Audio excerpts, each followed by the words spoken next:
இன்றைக்கான வீடியோவில் நம்ம என்ன பார்க்க போகிறோம்னு பார்த்தீங்கன்னா, அதுக்கு முன்னாடி குவாலிட்டி ஆர்கானிக் கார்டனை சப்ஸ்கிரைப் பண்ணிவிட்டு பக்கத்தில் இருக்க பெல் ஐக்கான் அழுத்திட்டு ஆல்ன்ற பட்டனையும் அழுத்துங்க. அப்போ தான் நான் போடுற புது வீடியோஸ் உங்களுக்கு நோட்டிஃபிகேஷனில் வரும். நம்ம சப்ஸ்கிரைபர்ஸ் எல்லாருக்குமே தெரியும், குவாலிட்டி ஆர்கானிக் கார்டன் வந்துட்டு குவாலிட்டி நர்சரி கார்டனோட சப் சேனல் தான்ன்றது. புதுசாக வரவங்களுக்கு வந்துட்டு குவாலிட்டி நர்சரி கார்டன் என்ற சேனல் வந்துட்டு ஃபுல்லாக ஃப்ளவர்ஸை பற்றியும் ஃபர்டிலைசர்ஸை பற்றியும் அதில் இருக்கிற ஏதாவது பூச்சி தாக்குதலோ இல்லை மண் கலவையோ அதை பற்றி சொல்கிறது குவாலிட்டி நர்சரி கார்டன். அடுத்தது வந்துட்டு குவாலிட்டி ஆர்கானிக் கார்டன்ன்றது ஃபுல்லாக வெஜிடபிள்ஸ் பற்றியும் ஹர்ப்ஸ் பற்றியும் அதில் இருக்கிற ஃபர்டிலைசர்ஸ் அதில் இருக்கிற ப்ராப்ளம்ஸ் எல்லாமே சொல்கிறது தான் குவாலிட்டி ஆர்கானிக் கார்டன். உங்களுக்கு கார்டனிங் ப்ராடக்ட்ஸ் ஏதாவது வேணும்னாலோ ஃபர்டிலைசர்ஸோ பாட்டிங் மிக்ஸோ இல்லை க்ரோ பேக்கோ பாட்ஸோ எது இருந்தாலும் பிளான்ஸோ எது இருந்தாலும் மேலே இருக்கிற நம்பருக்கு வாட்ஸ்அப் பண்ணுங்கள். நான் போடுற வீடியோஸ் உங்களுக்கு பிடிச்சு அதே மாதிரி உங்களுக்கு யூஸ்ஃபுல்லாக இருந்துச்சுன்னு நினச்சிங்கன்னா ஒரு சின்ன லைக் கொடுத்து அதே மாதிரி உங்கள் ஃப்ரெண்ட்ஸ் அண்ட் ஃபேமிலி ரிலேட்டிவ்ஸ்க்கு ஷேர் பண்ணுங்கள். கூடவே ஒரு சின்ன கமெண்ட் கொடுத்தீங்கன்னா அது எனக்கு ஒரு ரொம்ப மோட்டிவேஷனாக இருக்கும். ஸோ வாங்க வீடியோக்குள்ளே போகலாம். இன்றைக்கான வீடியோவில் நம்ம என்ன பார்க்க போகிறோம்னு பார்த்தீங்கன்னா, இந்த February மாதம் வந்துட்டு கிட்டத்தட்ட ஒரு 11 வகையான காய்கறி செடிகள் நம்ம போடலாங்க. காய்கறி செடிகள் போட்டு ஒரு 30லேருந்து 35 நாள், அதாவது மார்ச் மாதம் வந்துட்டு நம்மளுக்கு ஹீல்டிங் கிடைக்க ஆரம்பிச்சிடும். ஃபஸ்ட் ஹீல்டிங் கிடச்சிரும். ஸோ அதுக்கு February மாதம் என்னென்ன காய்கள் போடலாம் அப்படின்னு பார்க்கலாங்களா? அதுக்கு மண்கலவையும் கூட சேர்ந்து க்ரோ பேக்கும் கூட சேர்ந்து என்னென்ன விதைகள் அப்படின்றதையும் பார்க்கலாம். ஸோ இன்றைக்கி நம்ம ஃபஸ்ட்டு வந்துட்டு மண்கலவையிலேருந்து ஆரம்பிக்கலாம். நம்ம வெஜிடபிள் செடிங்களுக்கு மண் கலவை எப்படி கொடுப்போம்னு பார்த்தீங்கன்னா, இப்போ நான் ஒரு 5 க்ரோ பேக்குக்கு இந்த மண்ணை வந்து ஃபில் பண்ண போகிறேன். ஸோ அதுக்கேற்ற மாதிரி மண் கலவை கொடுக்கணும். ஸோ அதுக்கு வந்துட்டு 5 பங்கு கொக்கோ பீட்டு, 2 பங்கு ரெட் சாயில் செம்மண், அடுத்தது 1 பங்கு வந்துட்டு வர்மி கம்போஸ்ட்டு, 1 பங்கு தொழு உரம், போன் மீல் வந்துட்டு ஒரு 3லேருந்து 4 டீஸ்பூன். அதுக்கு அடுத்தது வந்துட்டு நம்ம மிக்ஸ்டு புண்ணாக்கு சேர்ப்போம். கண்டிப்பாக மிக்ஸ்டு புண்ணாக்குன்றது ஒன்றும் இல்லைங்க, இலுப்பை, தேங்காய், அப்புறம் வேப்பம் புண்ணாக்கு, அதுக்கு அடுத்தது கடலை புண்ணாக்கு, எள்ளு புண்ணாக்கு, இதெல்லாம் சேர்ந்து தான் மிக்ஸ்டு புண்ணாக்கு. இது நம்மக்கிட்ட அவைலபிளாக இருக்குது. அது கூட வந்துட்டு மிக்ஸ்டு பயோ ஃபர்டிலைசர் சேர்ப்போம். மிக்ஸ்டு பயோ ஃபர்டிலைசர்ன்றது உயிர் உரங்கள், சூடோமோனஸ், ரைபோசோமு, பொட்டாஷ் பாக்டீரியா, இந்த மாதிரி ட்ரைகோடர்மா வெரிடி இதெல்லாம் சேர்த்தது தான் மிக்ஸ்டு பயோ ஃபர்டிலைசர். ஸோ இது வந்துட்டு 2 கைப்பிடி அளவு சேர்ப்போம். இதெல்லாம் சேர்த்துட்டு மண்ணை நல்லா கலரி விட்டுருவோங்க. கலரி விட்டுட்டு பஞ்சக்காவியால் லைட்டாக தெளித்து விட்டு மண்ணை வந்து மக்க வச்சுருவோம். அதுக்கப்புறம் க்ரோ பேக்கில் செட் பண்ணிக்கலாம். அதுக்கப்புறம் ஒரு நாள் விட்டுட்டு 2வது நாள் இல்லை 3வது நாள் வந்து நம்ம விதைகள் நடவு செஞ்சிடலாம்.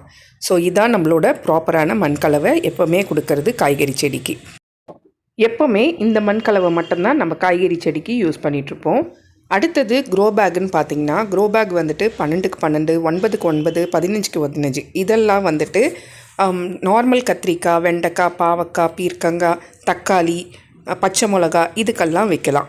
9க்கு 9 வந்துட்டு ஒரு செடியும், அதாவது ஒரு விதை வச்சிங்கன்னா ஒரு விதை, இல்லைன்னா நாற்று வச்சிங்கன்னா ஒரு நாற்று வைக்கலாம். 12க்கு 12 2 நாற்று இல்லைன்னா 2 விதை போடலாம். 15க்கு 15 க்ரோ பேக்கில் வந்துட்டு ஒரு 3 செடி வைக்கலாம். அந்த அளவுக்கு பெருசாக இருக்கும். ஸோ 15க்கு 6, 15க்கு 8 வந்துட்டு 12க்கு 8 இதெல்லாம் வந்துட்டு கீரை வகைகள், கீரை, கொத்தமல்லி, முள்ளங்கி, நூக்கல் இதற்கெல்லாம் வந்துட்டு 15x8, 12x8 grow bag set ஆகும்.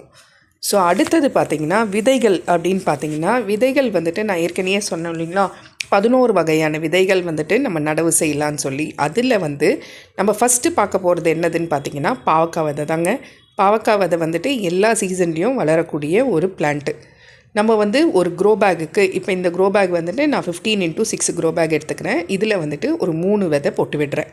3லேருந்து 4 விதை நல்லா ஸ்பேஸ் விட்டு போட்டு விடலாம். நீங்கள் டைரெக்டாகவே மண்ணில் வந்துட்டு நடவு செஞ்சிடலாம். அப்படி இல்லைன்னா பாவக்காய் விதையை வந்துட்டு நல்லா ஒரு மணி நேரத்துலேருந்து 1.5 மணி நேரம் ஊற வச்சுட்டு அதுக்கப்புறமும் நீங்கள் நடவு செய்யலாம். இதுக்கு சூரிய வெளிச்சம் கண்டிப்பாக ஒரு 5 to 7 hours கண்டிப்பாக வேணுங்க. அடுத்தது பார்த்திங்கன்னா காராமணி தாங்க. லாங் பீன்ஸ் இருக்குது இல்லைங்களா, அந்த காராமணி வந்துட்டு நம்ம இப்போ February மாதத்தில் வந்து நடவு செய்யும் போது மார்ச் மாதத்தில் நம்மளுக்கு ஈல்டிங் கிடைக்கும். அதாவது 35 days டிஃப்ரென்ஸில் ஈல்டிங் கிடைக்கும். ஸோ நான் இது போடுறதுக்கு நான் எடுத்துக்கிட்ட பாட்டை சைஸ் என்னதுன்னு பார்த்தீங்கன்னா 14க்கு 14, அதாவது 14 இன்ச் இருக்குது இல்லைங்களா, அந்த பாட் தான் எடுத்துக்கிட்டேன். அதில் வந்துட்டு இப்போ நான் ஒரு 4 விதைகள் ஊனி வைக்கிறேன். 4மே கொடி வகை தானுங்களே காராமணி. ஸோ 4மே வந்துட்டு நம்ம நல்லா வளர்ந்துட்டு அதுக்கு சப்போர்ட் கொடுத்தோம் அப்படின்னா நல்லா வளர்ந்து நிற்கும். அகலமான தொட்டின்றதுனால நான் வந்துட்டு 4 விதைகள் வச்சு விடுறேங்க.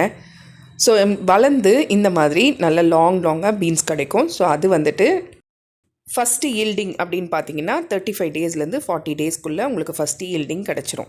அதுக்கப்புறம் கொஞ்சம் கேப் விட்டு ஒரு 5-6 ஈல்டிங் கிடைக்கும். அதுக்கப்புறம் செடியை வந்து நீங்கள் எடுத்து போட்டுட்டு திருப்பி வேறு விதைகள் வந்துட்டு நீங்கள் நடவு செய்யலாம். இதே நீங்கள் வந்துட்டு இந்த காராமணியை அப்படியே விட்டுட்டிங்கன்னா இதுலேருந்தே உங்களுக்கு விதை கிடைக்கும். அதை கூட நீங்கள் யூஸ் பண்ணலாம். வெயிலுன்னு பார்த்தீங்கன்னா கண்டிப்பாக வந்துட்டு இதுக்கும் 5 to 7 hours வெயில் வேணும். தண்ணி டெய்லி ஒரு வேளை கொடுத்தாலே போதும். அடுத்தது பார்த்திங்கன்னா பச்சை மிளகா செடி தாங்க. பச்சை மிளகா வந்து எல்லா சீசன்லேயும் வளரக்கூடிய ஒரு செடி, ஈஸி க்ரோயிங். ஆனால் இதில் பூச்சி தாக்குதல்னு பார்த்திங்கன்னா ட்ரிப்ஸ் அட்டாக்கும் இருக்கும். அதே மாதிரி வந்துட்டு மீலி பக்ஸும் வரும். ஸோ அதுக்கு நம்ம என்ன பண்ணணுன்னா ஃபஸ்ட்டு பச்சை மிளகாவை வந்துட்டு விதை நேர்த்தி பண்ணிவிட்டு அதுக்கப்புறம் வந்துட்டு நம்ம நடவு செய்யலாம். விதை நேர்த்தின்றது ஒன்றும் இல்லைங்க, சாம்பல் இருக்குது இல்லைங்களா, அந்த சாம்பலில் கொஞ்சம் விதைகளை போட்டு பெரட்டிட்டு அதுக்கப்புறம் நம்ம தூவி விடணும். ஸோ அந்த மாதிரி தூவி விடும்போது செடிகளில் வந்துட்டு பூச்சி தாக்குதல் எதுவும் இல்லாமல் ஆரோக்கியமாக வளரும். ஸோ வந்து ஃபஸ்ட்டு விதை நேர்த்தி பண்ணிட்ட பிறகு மறுநாள் வந்து சின்ன பாட்டில் நடவு செஞ்சுருங்க. அது நடவு செஞ்சுட்டு அதுக்கு மேலே கொக்கோபீட் போட்டு மூடி வச்சுட்டு 25 நாள் கழித்து நாற்று வந்துடும். அந்த நாற்று எடுத்து நீங்கள் தனி க்ரோ பேக்கில் செட் பண்ணி வைக்கலாம். 15க்கு 15 க்ரோ பேக் எடுத்திங்கன்னா 3 பிளான்ட் வைக்கலாம். 12க்கு 12 க்ரோ பேக் எடுத்திங்கன்னா 2 வைக்கலாம். 9க்கு 9 எடுத்திங்கன்னா 1 பிளான்ட் வைக்கலாம்.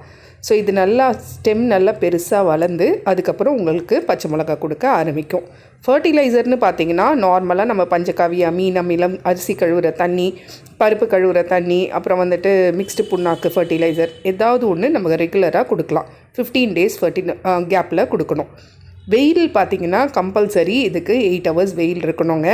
ஏன்னா அப்போ தான் எந்த பூச்சி தாக்குதலும் வராமல் செடி வந்து ஆரோக்கியமாக வளர ஆரம்பிக்கும். ஸோ பச்சை மிளகாவை பொறுத்த வரைக்கும் ரொம்ப ஈஸியான ஒரு க்ரோயிங் பிளான்ட்டுங்க. இதுக்கு வந்துட்டு வேப்பெண்ணெய் கரைசல் மாதத்துக்கு ஒரு வாட்டியோ இல்லை 15 நாளைக்கு ஒரு வாட்டியோ 5 ml எடுத்து 1 லிட்டர் தண்ணியில் கலந்து ஃபுல்லாக இலை மேலே தெளித்து விட்டிங்கன்னா பூச்சி தாக்குதல் எதுவும் வராது. அடுத்தது வந்துட்டு பிப்ரவரி மாதத்தில் நம்ம விளையக்கூடிய விதை என்னதுன்னு பார்த்தீங்கன்னா முள்ளங்கி தாங்க. சிகப்பு முள்ளங்கி, வெள்ளை முள்ளங்கி ரெண்டுமே வந்துட்டு இது நல்ல சீசன் விளையச்சு வந்திருக்கு.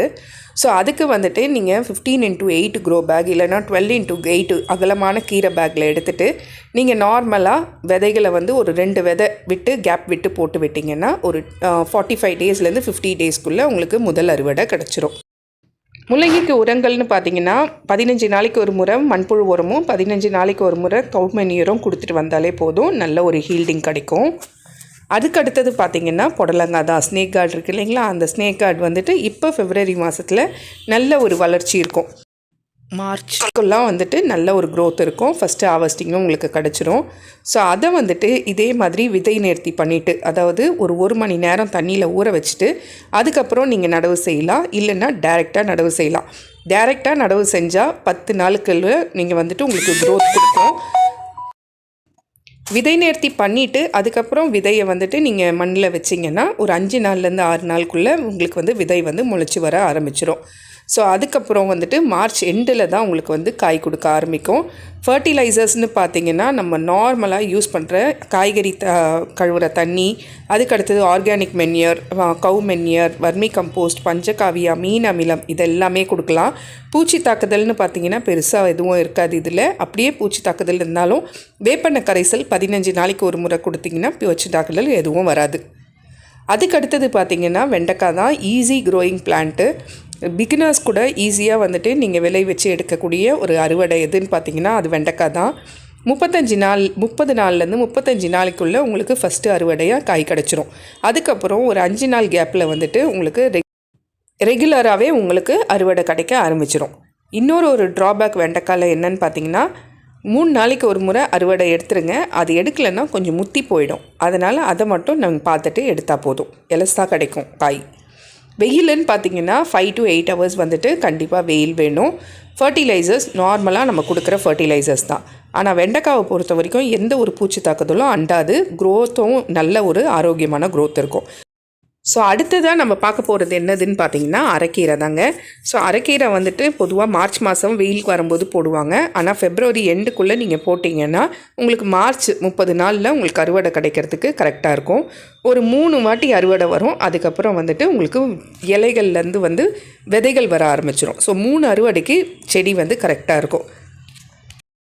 அடுத்தது கொத்தவரங்காங்க. கொத்தவரங்காய் வந்து கிளஸ்டர் பீன்ஸ். இதையும் வந்துட்டு நம்ம ஃபெப்ரவரி மாதத்தில் வந்து க்ரோத் கொடுக்கலாம். நார்மலாக நம்ம செடி வந்து எப்படி வெண்டைக்காய் விதைங்களை நம்ம நடவு செய்கிறோமோ அதே மாதிரி 15க்கு 15 க்ரோ பிளாகில் வந்துட்டு ஒரு 3 விதை, அப்படி இல்லைன்னா 12க்கு 12 2 இது வச்சிங்கன்னா செடி நல்லா ஹைட்டாகி வந்து அதுக்கு மேலே உங்களுக்கு ஒரு 45 நாளில் காய் வைக்க ஆரம்பிச்சிடும்.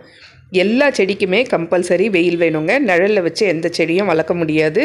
எல்லாமே நிழல் வந்துட்டு அட்லீஸ்ட் உங்களுக்கு வந்து ஒரு 5 ஹவர்ஸ் ஆவது டைரக்ட் சன்லைட் வேணும். அப்படி வராதுன்றவங்க கண்டிப்பாக ஒரு 3 ஹவராவது சன்லைட்டில் வச்சு பிளான்ட்டை வளர்க்க ஆரம்பிங்க. அடுத்தது பார்த்திங்கன்னா சொரக்காய் தாங்க. சொரக்காய் வந்துட்டு easy growing plant, water plant. இதுக்கு வந்துட்டு நம்ம வந்து விதை வந்து அதே மாதிரி விதை நேர்த்தி பண்ணிவிட்டு நம்ம விளை வச்சோம் அப்படின்னா ஒரு 5 நாள்லேருந்து 7 நாளுக்குள்ளே முளைப்பு திறன் ஆரம்பிச்சிடும். 45 நாள்லேருந்து 50 நாளில் உங்களுக்கு ஈல்டிங் கிடைக்க ஆரம்பிச்சிடும். இதில் ஒரு ட்ராபேக் இருக்குது. அது என்னதுன்னு கேட்டிங்கன்னா, காய் வளர வளர ஒரு இருக்குது. அந்த வந்துட்டு ஓட்டை போட்டு சாரெல்லாம் உறிஞ்சிரும். அப்போ சக்கையாக இருக்கும் உங்களுக்கு, காய் அவ்வளோ ஃப்ரெஷ்ஷாக இருக்காது. ஸோ அதுக்கு வந்து காய் வளரும் போதே ஒரு கவர் ஒன்று கட்டி விட்டு லைட்டாக காற்று போகிற மாதிரி கவர் கட்டி விட்டுட்டிங்க அப்படின்னா காயும் உங்களுக்கு ஈஸியாக கிடைக்கும். அதே மாதிரி அந்த தொல்லை வந்துட்டு உங்களுக்கு இருக்காது. செடிக்கு வந்து 15 நாளைக்கு ஒரு முறை வேப்பெண்ணெய் கரைசல் மஸ்ட்டுங்க. அதுக்கடுத்தது ஈஸி க்ரோயிங் எதுன்னு பார்த்தீங்கன்னா, இருக்கிறதுலையே வெண்டைக்காய் கற்றுறது எதுன்னா தக்காளி தாங்க. தக்காளி வந்துட்டு விதைகளை ஃபஸ்ட்டு நீங்கள் ஒரு சின்ன பாட்டில் விதைச்சிட்டு அதை வந்து ஒரு 25 நாள் கழித்து நாற்று வரும்போது அந்த நாற்று எடுத்து நீங்கள் பிளான்ட்டில் வச்சிங்க அப்படின்னா ஈஸியாக வந்துட்டு ஒரு 35 நாளில் உங்களுக்கு பூ பூக்க ஆரம்பிச்சிடும். பூ பூக்கிட்டாலே உங்களுக்கு வந்துட்டு க்ரோத் வந்து கரெக்டாக வந்துடும்.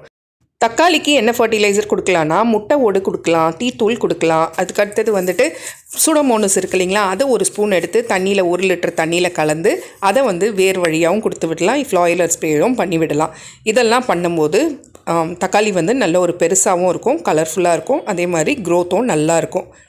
அதுக்கடுத்தது லாஸ்ட் என்னதுன்னு பார்த்தீங்கன்னா கத்திரிக்காய் செடி தாங்க. எந்த வகையான கத்திரிக்காய் போட்டிங்கனாலும் சூப்பராக வளரும். இந்த சீசனில் கத்திரிக்காய்க்கு சீசனே தேவையில்லை, அந்தளவுக்கு உங்களுக்கு க்ரோத் வந்து சூப்பராக இருக்கும். இதே தான் விதை நேர்த்தி பண்ணிவிட்டு ஒரு 25 நாள் கழித்து நாற்று எடுத்து வேறு ஒரு தொட்டியில் வச்சு நீங்கள் வளர்த்தீங்க அப்படின்னா 12க்கு 12 க்ரோ பேக்கில் ஒரு செடி வச்சிங்கனாலே போதும். அது நல்லா படர்ந்து வரும். கிட்டத்தட்ட ஒரு 5லேருந்து 7 ஈல்டிங் எடுக்கலாங்க. அதுக்கப்புறம் செடி வந்துட்டு இலைகளெல்லாம் காஞ்சி போயிடும். அதுக்கப்புறம் நீங்கள் புதுசாக வந்து விதைகள் போட்டு நீங்கள் வந்து திருப்பி ஸ்டார்ட் பண்ணலாம். கத்திரிக்காய் செடியை பொறுத்த வரைக்கும் கண்டிப்பாக மீலி பக்ஸ் வருங்க. மீலி பக்ஸுன்றது மாவு பூச்சி. அதுக்கு நம்ம என்ன பண்ணணுன்னா 5 ml வேப்ப கரைசலோட 1 லிட்டர் தண்ணியில் கலந்து நல்லா இலையில் ஸ்ப்ரே பண்ணி விடுங்க. ஸ்டெம் பகுதி இலையிலலாம் ஸ்ப்ரே பண்ணி விட்டிங்கன்னா உங்களுக்கு வந்து அந்த மாவு பூச்சி தொல்லை இருக்காது. 5லேருந்து 7 மணி நேரம் கம்பல்சரி ஒரு டைரக்ட் சன்லைட்டும், மண் வந்து நல்லா லூசன் சாயிலும், அதே மாதிரி 15 நாளைக்கு ஒரு முறை லிக்விட் ஃபர்டிலைசரும், 1 மாதத்துக்கு ஒரு முறை சாலிட் ஃபர்டிலைசரும், தேவைன்னா வேப்பெண்ணெய் கரைசலும் கொடுத்துட்டு வந்தாலே செடி நல்லா ஆரோக்கியமாக வளர ஆரம்பிச்சிடுங்க. நிறைய ஈல்டிங்கும் நம்மளுக்கு கிடைக்க ஆரம்பிக்கும்.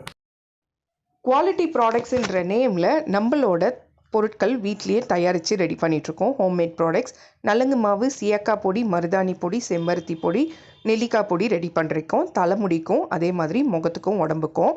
அதுக்கப்புறம் நம்ம சோப்ஸும் ரெடி பண்ணிகிட்ருக்கோம். எல்லாமே ஹெர்பல் சோப்ஸ் தான். அலோவேரா சோப்பு, துளசி சோப்பு, குப்பமேனி சோப்பு, இப்போ வந்துட்டு சந்தனம் சோப் வந்துட்டு ஆட் பண்ணியிருக்கோம். அடுத்தது வந்து கஸ்தூரி மஞ்சள் சோப்பு, நலங்கு மாவு சோப்பு, முல்தானி மெட்டி சோப்புன்னு சோப்பு வகைகள் ரெடி பண்ணிகிட்ருக்கோம். அதே மாதிரி ஏர் ஆயில் வந்துட்டு 12 மூலிகை பொருட்கள் நம்ம தோட்டத்துலேருந்தே எடுத்து 12 மூலிகை பொருட்கள் சேர்த்துருக்கோம். கூடவே வந்து செக்கில் ஆட்டின சுத்தமான தேங்காய் எண்ணெயோட வெந்தயமோ கருஞ்சீரகமோ சேர்த்து ஏர் ஆயில் ரெடி பண்ணி சேல்ஸ் பண்ணிகிட்ருக்கோம். ஸோ வேணுன்றவங்க மேலே இருக்கிற நம்பருக்கு வாட்ஸ்அப் பண்ணுங்கள். ஃபஸ்ட்டு டைம் நீங்கள் வாங்கி யூஸ் பண்ணிங்கன்னா கண்டிப்பாக நீங்கள் அடுத்த முறை வாங்குவீங்க. அந்த அளவுக்கு ரொம்ப சுத்தமானதாகவும் தரமானதாகவும் நம்ம ரெடி பண்ணிகிட்ருக்கோம். ஸோ வேணுன்றவங்க மேலே இருக்கிற நம்பருக்கு வாட்ஸ்அப் பண்ணுங்கள். ஸோ இந்த வீடியோ உங்களுக்கு பிடிச்சிருந்தா குவாலிட்டி ஆர்கானிக் கார்டனுக்கு சப்ஸ்கிரைப் பண்ணிவிட்டு பக்கத்தில் இருக்க பெல் ஐக்கான் அழுத்திட்டு ஆல்ன்ற பட்டனையும் அழுத்துங்க. அப்போ தான் நான் போடுற புது வீடியோஸ் உங்களுக்கு நோட்டிஃபிகேஷனில் வரும். இந்த வீடியோ உங்களுக்கு பிடிச்சிருந்தா ப்ளீஸ் உங்கள் ஃப்ரெண்ட்ஸ் அண்ட் ஃபேமிலி ரிலேட்டிவ்ஸ்க்கு ஷேர் பண்ணுங்கள். ஸோ தட் அவங்களுக்கும் ஒரு யூஸ்ஃபுல்லாக இருக்கும், எனக்கும் ஒரு மோட்டிவேஷனாக இருக்கும். கண்டிப்பாக இந்த வீடியோ எப்படி இருந்துச்சுன்னு ஒரு சின்ன கமெண்ட் கொடுங்க. அடுத்த வீடியோ எதை பற்றி போடலாம் அப்படின்றத பற்றி கமெண்ட்டில் கண்டிப்பாக சொல்லுங்கள். ஸோ உங்களை அடுத்த வீடியோவில் பார்க்குறேன். தேங்க்யூ.